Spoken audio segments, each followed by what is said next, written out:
Let's be honest, owning a Jeep is a love-hate relationship. But I'm here today to tell you why I wouldn't trade mine for anything, even with all its quirks. Hi, I'm Pedro with Four Low Addicts. Thank you for joining us today. I'm here to just have a quick chat about Jeeps and why I have a love-hate relationship with these beautiful cars. So first of all, let's talk about Jeeps.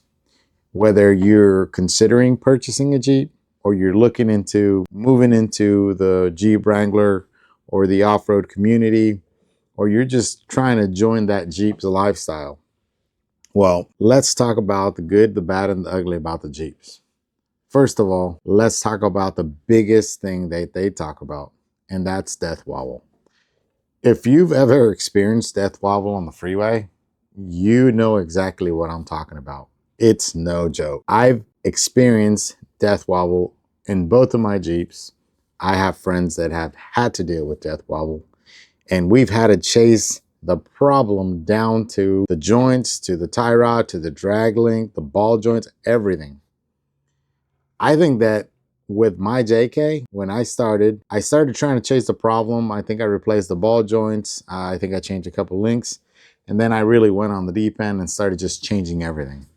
I ended up upgrading to a PSC system. So by the time it was all said and done, I just replaced everything and didn't really realize exactly where the problem was. Then one day it was just gone because I replaced pretty much the whole front end. But that is just something that comes with the territory on the Jeeps. Deathwobble is real. Just at the moment you start modifying these Jeeps, changing how they drive, changing the geometry and the suspension, adding brackets for the lift, relocating your control arms. So there's all kinds of changes that kind of go in hand when you start upgrading your Jeep. But Deathwobble is real. Definitely something to keep an eye out if you're in the market for a Jeep and you're considering buying a Jeep, getting it lifted, or you own a Jeep now and you're considering lifting that Jeep. Really think about what you want to do. Think about the possible domino effect that comes with that. If you own a JK like myself, the other thing that I had to deal with was the overheating gremlins that kind of came with it. And maybe I shouldn't say overheating, but on my Jeep JK, I pretty much have replaced the whole cooling system on it. Everything from a water pump, the radiator, the hoses, thermostat. I run Mishimoto on my whole cooling system, and even then, my Jeep tends to run warm. So every time I'm approaching an uphill climb on my JK, I'm already stressing out because the temperature is just starting to rise, and then it gets really uncomfortable when you start raising up. You start seeing that gauge go up to 233, 235, 236, upwards of 240. And that gauge is just past the halfway point. And it's a little nerve-wracking because you don't want that thing to fail. You're on your way to the trail, and the last thing you want is to have to deal with an overheating issue, blowing the head gasket, something happening to the engine because that thing is running too hot. And even though I've spent all that money in the cooling system, it still runs warm. But I've had many conversations with other people that have JKs, and we've came to a conclusion that maybe it's just intended to run hot. But I will say, if you know someone, maybe you know an engineer that works for Dodge, Chrysler, maybe you know something I don't. Maybe these engines are meant to be running at a higher temperature. But that kind of moves me on to the next topic. I recently did a install on an oil cooler, Mishimoto also. We installed that cooler on that Jeep JK. And if you've owned a Jeep JK, that Pentastar engine that they installed basically from late 2011 to 2018, early 2018, there's one weak link on that thing, and that's the oil cooler. The oil cooler is obviously a plastic housing. So is the sub-manifold and the manifold. They're both plastic. The torque specs on those things are ridiculously low. I think it's 8.8 foot-pounds on the sub-manifold and 9 on the actual manifold. And I think it's like 9 also for the actual cooler itself. But that thing is just a common problem with the JK. The oil cooler overheats, cracks, and then you start having all kinds of oil in the engine valley. So much to the point that it'll start overflowing from the engine valley down into basically the bell housing down below. and onto the transmission and transfer case. That's exactly why we had to replace the oil cooler on Emmanuel's JK, because he was starting to get the oil coming down and just going through the bell housing down to the transmission and transfer case. So that's just another problem with the JK, right? And then also the other issue that if you have a hard top during the winter, the hard top has a tendency to leak. Sometimes I've had mine leak at least twice from the A-pillar on the passenger side. And it's just a common problem because we remove the hard top, we remove the panels on the top, and then when we put everything back together, when it starts raining and pouring down, you start getting a little bit of water dripping through that A-pillar. There's reports of people getting them in other locations. For me, it's just been the A-pillar on the passenger side. For some reason, it's just that one side. Or you leave your Jeep parked somewhere, you get back to the car and you realize that there's a puddle on your floor panel, or your carpet's wet and you can't really see or find the trace of why. But that's just what goes with the territory. I don't own a JL, I own a JK. I'm not too familiar what additional issues come with the JL. I know that they still get Deathwobble. So does the JT, the JL, the J, the YJ, the CJ. They all have this problem because of the solid front axle. That's just something that happens. If you're thinking about buying a Jeep and you're thinking about upgrading the Jeep, maybe lifting it, adding bigger tires, making modifications, going off-roading, you might want to really think about what you want to do.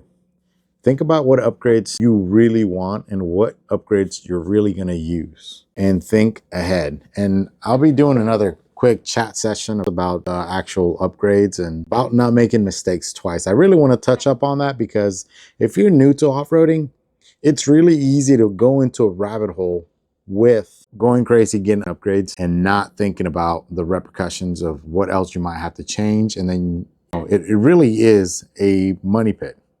It's not so much that you're dumping all this money as you really want to think about what you're getting so that you don't have to do everything twice. But that's another topic for another day. We'll do that in another video. Today, we're talking specifically about Jeeps. So I can go on and on for so long talking about so many different things, but another thing that I've seen people deal with is electrical gremlins. Now, I know for a fact that this is a problem with the JLs. I have a friend of mine who's had the Jeep in the dealership because there's a problem with one of the harnesses rubbing, and it's been a common problem for the JLs. And then I've seen the JT. One time we were out on the trail on Gold Lake and there was a guy that was stranded. For one, the guy was somewhere he shouldn't have been. That's another topic for another day, that if you're going to go out wheeling, go out with a group, never go alone. Anyway, the guy was out wheeling. The guy was by himself. He had no skid plates whatsoever on his Jeep, and he hit a transmission line. JT completely went on limp mode. He couldn't even, we were trying to use his winch and the Jeep kept shutting off. It was too much load. I don't know what it was about it, but I'm not sure how he had it wired either. But the Jeep just kept dying. That JT, no matter what we did, it would die. It was something with the electrical. I've heard of people having issues with electrical on the JKs as well, but it's just a common problem. I won't even get into the issue I had on my CJ. My CJ, I had to track down. It was a bad ground. I spent 2-3 days just chasing wire after wire that I realized, you know what? I could really be putting this energy into just putting all new grounds. And I did, and that fixed the problem for me. But it's the love-hate relationship that I have with Jeeps. I love Jeeps. That ain't gonna change no matter what happens. But let's talk about the good. Let's talk about why I love the Jeep. First off, let's talk about the obvious. The freedom to go anywhere. Realistically, you can go to so many remote locations. Now, if you've done camping and you go to campsites where you're camped and there's neighbors both adjacent to you, both ways, behind you, in front of you, and it's just kind of tight, and then you go from that to doing dispersed camping next to a lake, next to a river, you just can't beat that. The freedom to go anywhere on a Jeep is just by far amazing. To be able to take the top off in the summer, even if you just go out for a drive on the road, It's amazing. And you get to be part of an awesome community.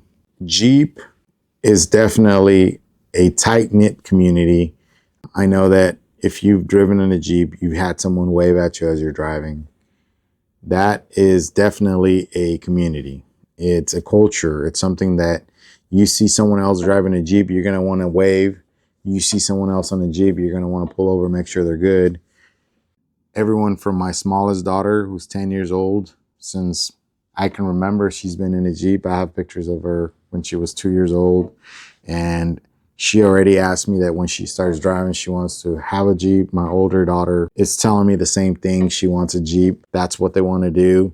My oldest daughter has actually talked to me about going on the trail when she starts driving. So that is a culture. It's a Jeep culture that I just love. I mean, you can't have that with anything else. And maybe I'm wrong. Maybe you can. Maybe there is some communities out there for Toyota or, you know, what have you, other makers. But for me, it's what I know and it's what I love. But there's also the people you get to meet along the way. I've made some really good friends along the way through Jeeps, through off-roading. It opens up doors to meeting new people, getting to know somebody else. And those relationships just lead on to other relationships. And it's just your circle of equal-minded, you can say, people just grows. And to me, that's pretty awesome. So I can sit here and go on for hours about Jeeps and what I love about them. But the one I'm going to conclude with is customization. My Jeep is like a freaking Lego block. Let's be honest. You take one piece from here, one piece from there, you take them apart, you swap, you change, you modify. You just kind of get into this whole thing, right? But my JK that I have now, it's my second JK that I've had, and that one's the one where I really got on a spiral and really just went and started modifying a bunch of things on it. And it still has a long way to go. There's still, I still have a huge list of what I want to do. But in the long run, it gives me something to do. I love it. I love customizing it. I love working on it. My Jeep is actually barely only going to hit 60,000 miles. And I've had it for a long time. I only drive it to the trail and occasionally around town. But I love that thing and genuinely just enjoy driving it. When I jump in the Jeep, I turn on the music, my top is off or the windows are down, and it's just freedom, peace. I enjoy, it's my space. It's what I love to do. And when I'm off-roading, being able to go to places where no one else can get to, that is amazing. Those remote locations just remind me why I drive a Jeep. And I know that you can get to them in a lot of other rigs, but to me, the freedom I get from driving a Jeep is just priceless.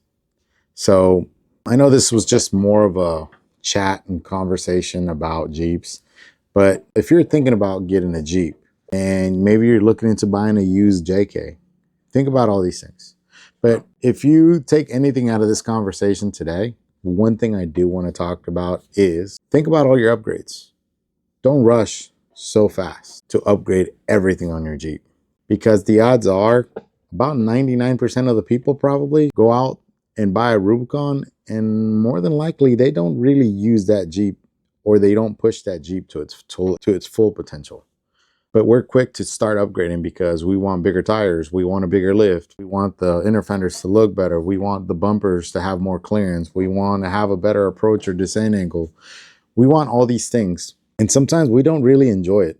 And enjoy your Jeep. Get to know your Jeep. If you go out to the trail, get to know how to drive your Jeep through obstacles, through rock gardens, through big climbs. It's just getting comfortable behind that wheel and enjoying driving that Jeep. Now, if you purely just enjoy driving your Jeep on the road, that's awesome too. If you get the same freedom feeling that I get when I'm off the trail, or when I'm in some back road going home or coming or going from home, that freedom to me is priceless. So hopefully you found this chat interesting, and hopefully you got some things that you can relate with. If you do, hit that like button for the video, and your support's greatly appreciated. Hit that subscribe button on the channel. We're going to have more videos coming out. We're always working on one thing or another. I'm hoping to get some more videos off-roading. This last year I hit a few trails. However, I just didn't have a whole lot of time to record. I didn't have anyone helping me record, and sometimes it's a little tough to get some good shots. We went to Barrett, and thankfully Victor was able to help me with some recording on that. So I did a couple of shorts that I uploaded to the channel when I was out in Barrett. So I'm hoping that next year we can get some more wheeling, but the year's not over. I'm hoping to do some snow wheeling, and I'm hoping to take some of my friends with me and get some more footage of us wheeling. So stay tuned for more videos. And again, thanks so much for your support. Hit that subscribe button. This is Pedro with 4 Low Addicts. Build, wheel, break, repeat. Thanks.